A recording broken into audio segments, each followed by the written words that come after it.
Hi Year 3, it's Mrs. Silverthorne here with Maths for Monday, the 1st of February, so a new month.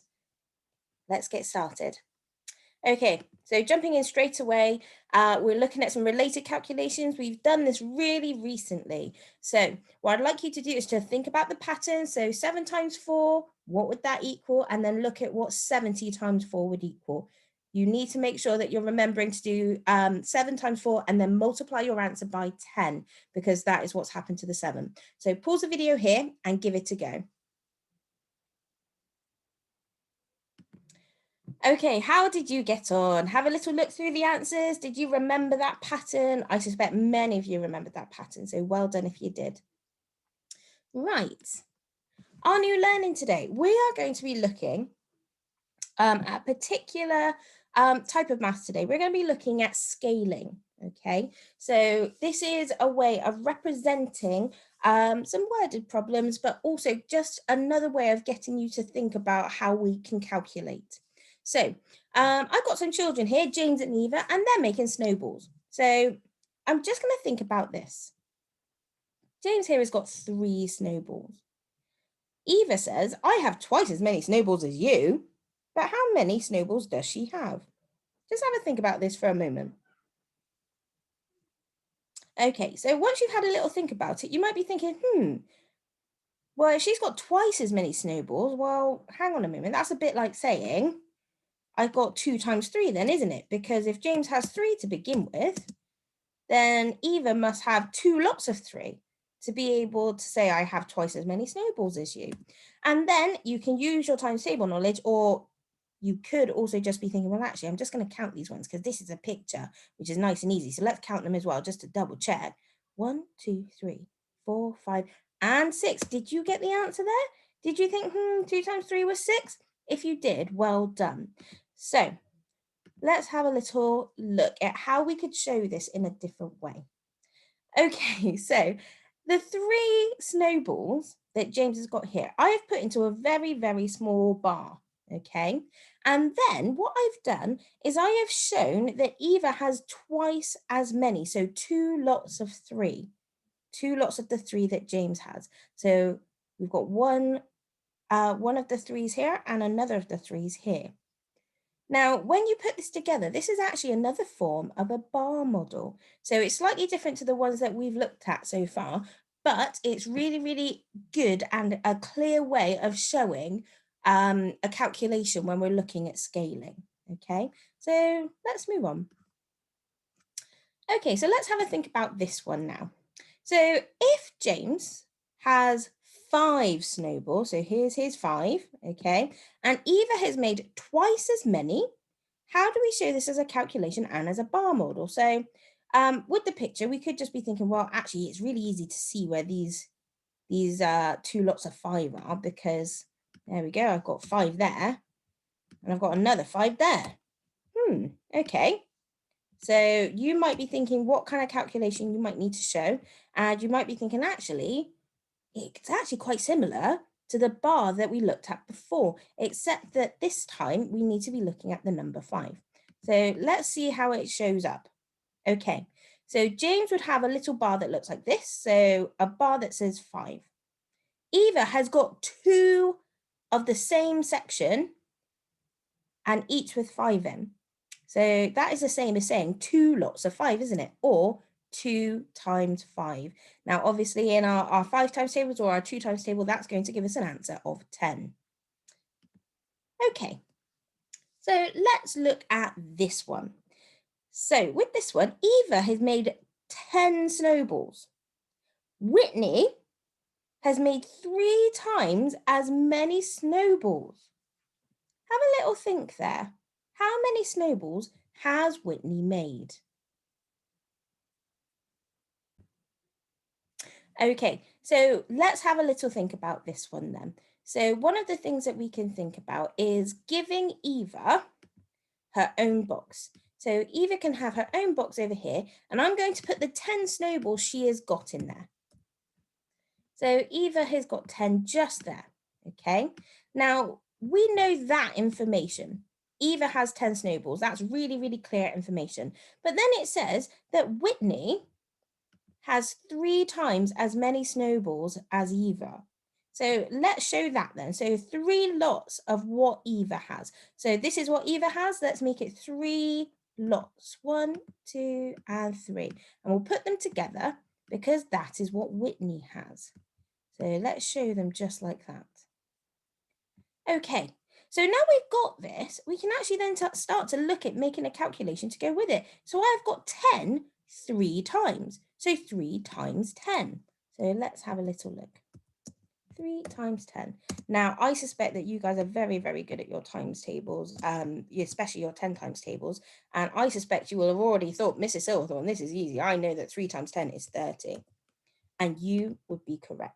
Okay, so this would be the calculation that would go with it. And this is how we would show the 2 different bars to help us show that we are scaling up what Eva has. Okay, so let's have a think about these bar models showing how children in year 3 get to school. Have a little think. What do you notice about these bars? Okay, so once you've had a little think, I've put a little note here. We can still get information here, even if we don't have numbers on the bar model. So let's see what we can say. So this is the amount of children over here that take the bus, but I can see that each of these sections are the same size as the bus. So when I'm looking at this one down here, the amount of children who come to school by car, I can see that actually it's 2 lots of the same amount. I don't know what that amount is yet, but I can tell that really twice as many children take the car as take the bus. So let's make that a little bit smaller. I can tell it's twice as many. There we go. And I'm going to put that there just so I can tell. There we go. So twice as many there. Or I could say times 2. Now, I still don't know how many are here. It could be any number. But when we look at it, the bar is really important for being able to see clearly that actually twice as many take the car as take the bus.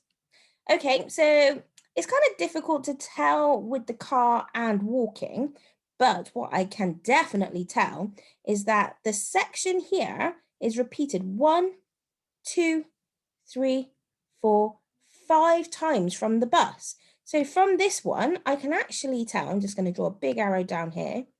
I can actually tell that 5 times as many people walk. As many, I'm just going to write this here as well, so I'm labeling. So I can tell that 5 times as many people walk as catch the bus. So let's have a little look. There we go. So I can tell that twice as many children travel by car than by bus. And I can tell that 5 times as many children walk as travel by bus. Okay, so this is quite interesting because even though there are no numbers on this, because the bar models are there, it's so much easier to tell that information because it's really clear. Okay, so let's think about this then. If I know that 16 people take the bus, what can I tell about it from here? Pause the video here and have a think about what I might put in each of these sections for car and for walking. Okay, so what did you tell? So in my mind, do you know what I'm thinking? If this one section is worth 16, then this section must be worth 16 too. So let's have a little look. So I'm going to put a 16 in here and a 16 in here. Oh, so now I've actually got a bit more information. So now I know that for twice as many people who take the car, the calculation I'd need to do there would be 2 lots of 16 or 2 times 16. Oh, now that gets me thinking about a particular type of multiplication that I could use to solve that. Okay, but before we go any further, I'm also going to think about these sections down here for walking. So I know that I would need to have 16 here because each of these sections are exactly the same as they would be for the bus. So each of these sections is the same. They're all 16 because we are comparing them with each other. And we are using the same size section on our first bar for the bus. Okay, so then that tells me then I've got 1, 2, 3, 4, 5 lots of 16 or 5 times 16. There we go. And again, that makes me think of a particular type of multiplication method I could use to solve that calculation there. So let's move on a moment. Haha, did you spot it? Okay, I was definitely talking about grid method there. So I have used grid method to help solve 16 times 2. So I use my grid to partition the 16 into 10 and 6 and pop my 2 down here, and then I multiplied through and added them up. I've done the same down here for 16 times 5. So I partition the 16 into 10 and 6, only this time I multiplied it by 5 instead of by 2, and I ended up with 50 and 30 and added them up to make 80.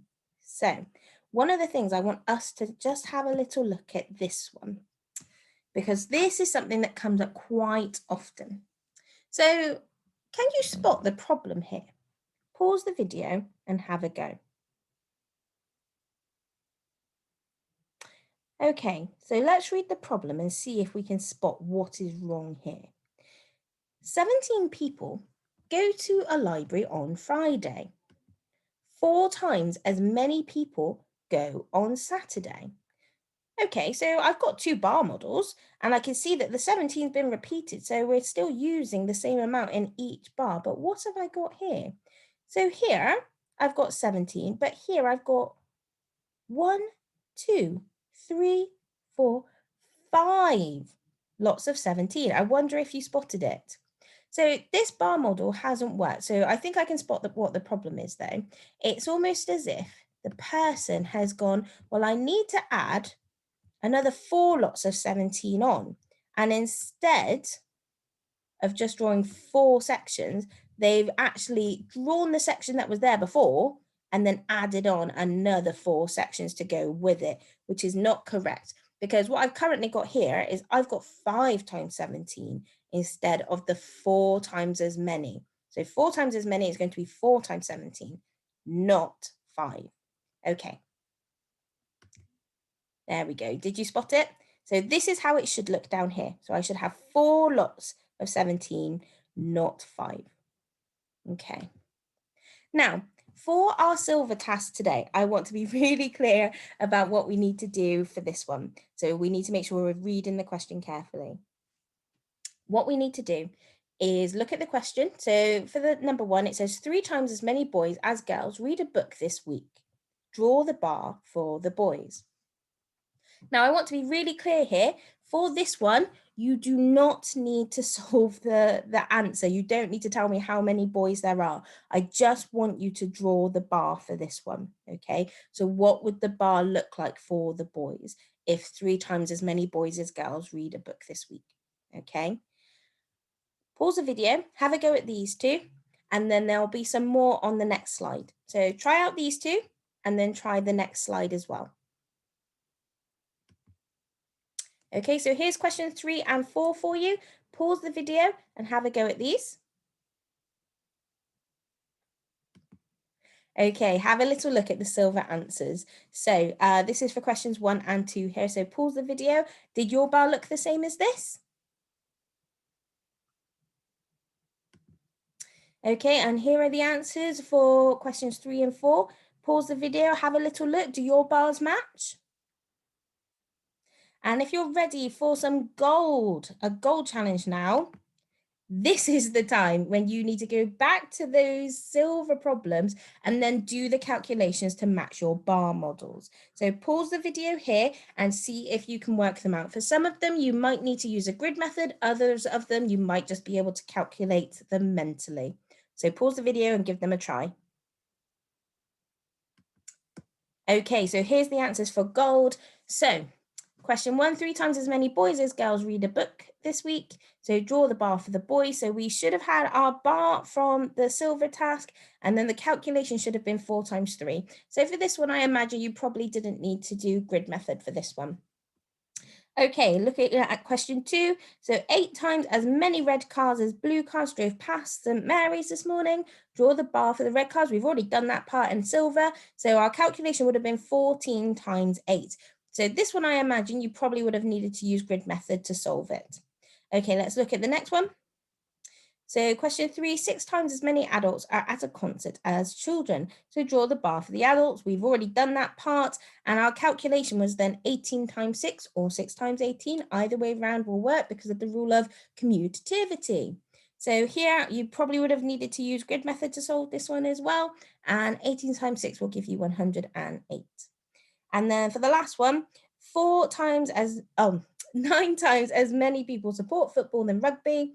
Draw the bar for football. And so we would have ended up with 9 lots of 10. So 9 times 10, I imagine you probably didn't need to do a grid method for that one because that's just in our 10 times tables. If you're ready for platinum, let's move on. Okay, so let's have a look at this problem. Amir and Ron have some playing cards. Amir has twice as many cards as Ron. Altogether, there are 24 cards. How many cards does each boy have? Now, this one, it might seem a little bit impossible, but I promise you it's not. Use a bar model to help you visualize the problem. Think about how that would look if I said, Amir has got twice as many cards as Ron. We know what there are all together, and so you'll need to be using your times table knowledge there, I think, to be able to work this one out. So pause the video here and give it a try. Okay, so how did you get on? Okay, this was one of those ones where I loved giving it to you. I really loved giving you a challenge, but I also thought, oh no, what are they going to think of it? So for this one, what I was thinking of is this. Amir has tried twice as many cards as Ron. So I was thinking about drawing a bar for Ron. We don't know what's in it yet. And then a double bar for Amir because it says he has twice as many. Then I thought, well, actually, I've got 3 parts here, haven't I? And if I know that all 3 parts come together to make 24, and each section must have the same in it, I needed to do 24 divided by 3 to be able to work it out. And then to be able to work out what each boy had, I needed to take my answer and put that inside the 3 sections. So I had 8, 8, and 8, and Amir had 2 lots of 8. So 2 times 8 equals 16. So Amir had 16 and Ron had 8. How did you get on? I hope you guys did really, really well today. I know it's a bit of a challenging platinum task there, but I hope you got there in the end. Have a really good day and we'll be back tomorrow with some more maths. Take care.